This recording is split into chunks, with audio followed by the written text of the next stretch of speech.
Welcome to Burlap Teachers. Enjoy the video. In this video, I will explain how to connect your smartwatch.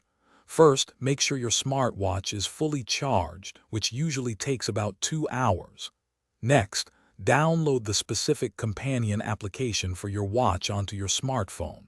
You can find this app in your phone's app store.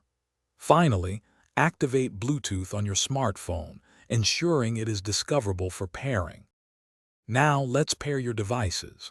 Open the companion app on your smartphone and look for an option to add a new device or pair a new watch. Your phone will then scan for nearby Bluetooth devices. Select your smartwatch from the list that appears. A 6-digit pairing code will typically show on both your watch and phone. Confirm it matches to proceed. Once paired, your smartwatch will begin syncing data with your smartphone.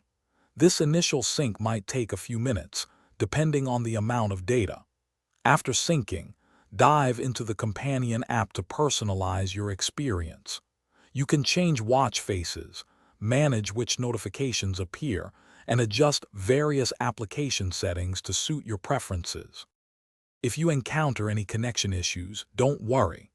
A simple restart of both your smartwatch and smartphone often resolves many problems.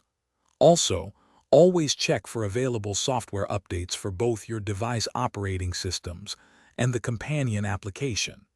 Remember, your smartwatch needs to be within about 10 meters or 33 feet of your phone for a stable connection. Thanks for watching. Consider subscribing if this video helped you.